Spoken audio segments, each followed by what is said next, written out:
So if you're feeling rather adventurous, you may want to give the MetaHumans a try. And to access the MetaHumans, you just need to request access to the MetaHuman package. And it's as simple as you can just Google Unreal Engine MetaHumans or navigate to this web page. Sometimes on the Epic Launcher, they'll have links to this as well. But you just need to, on this page, scroll down and go to the Find Out More. And after you register with your email, they will email you an access to the MetaHuman creator. And it's essentially a character builder, very similar to what you might find in an RPG video game or something like The Sims. It's going to just have some preloaded assets that you can customize on a character. The difference between this and one of these in-game camera engines is that you can then use these characters and fully animate them yourself. So you can see here I have a few of them that I have created. So for example, we can take a look at Ryan.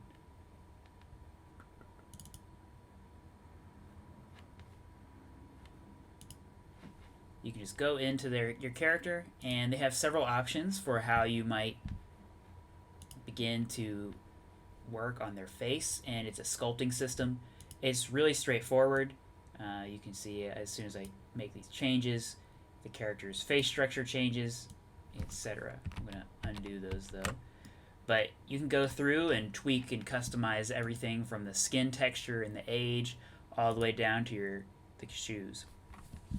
So once you go through and you make your character, this is actually associated directly with your Epic Games account, and then you add it to your project through the Quixel Bridge. So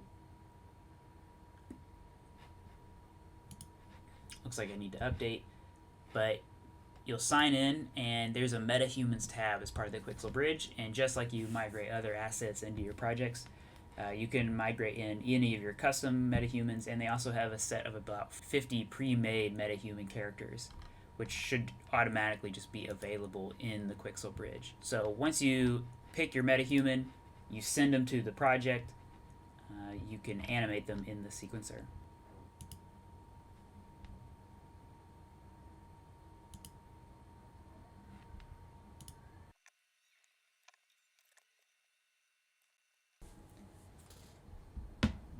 So it looks like to activate all the MetaHuman properties, I needed to activate a few plugins, and it's just prompting me to restart. So I'm going to go ahead and restart the project.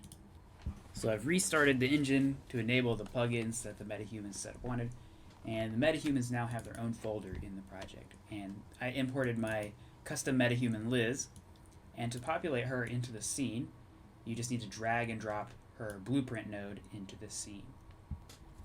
It's important to note that this is a little bit more hardware intensive, so you may experience quite a bit more lag on this or incompatibility, but the quality is worth it.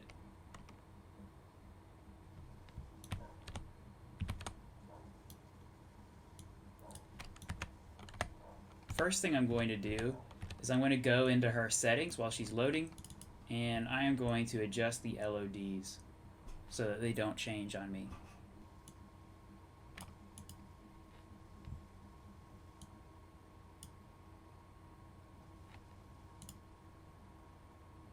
So I just went into the LOD sync and reduced the number of LODs to 1.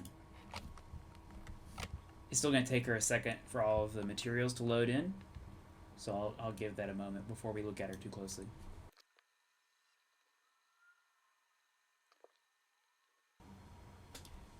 Okay, so the shaders have compiled, so let's take a look.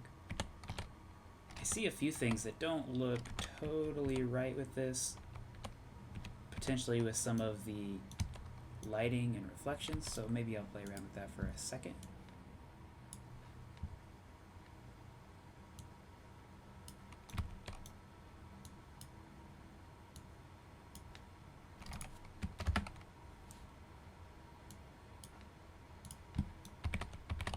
So it looks to me like it just wasn't enough light at first, so I just took a second and I just added some additional lighting. I am going to reduce that a bit though. But you can immediately see how realistic this character is. I'm actually going to make a new camera,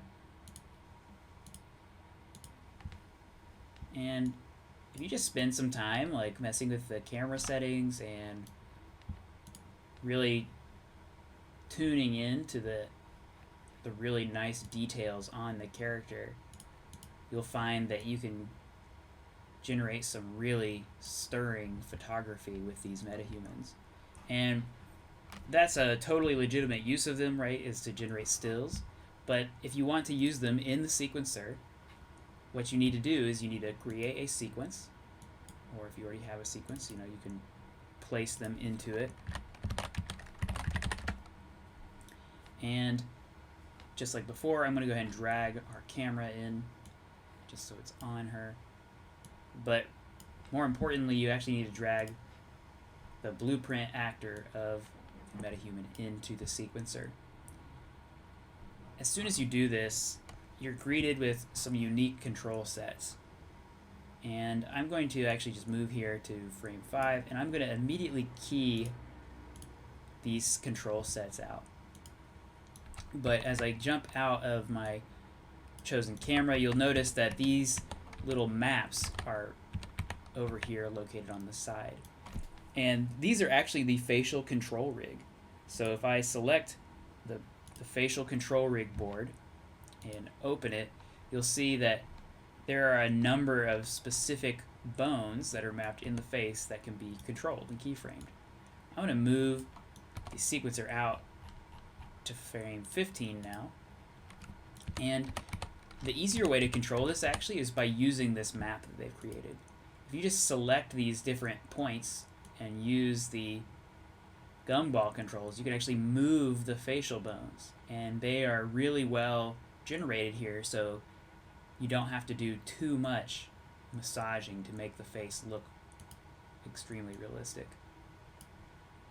So how you might go about this then is keyframing out a full sequence of these together to generate an animation. And then you would export this sequence as the animation. So for example here, this 10 frame set of this facial deforming, it's kind of disturbing, but that's how you would go about doing that, is piece by piece you could work that out. In the same way, they have a body control rig here, and as soon as you click it, you are greeted with a set of body controls. For these, it's important to be in rotation mode, and as you select the different bones, like say this elbow, and rotate it, you want to make sure that you're not rotating it beyond its natural limit.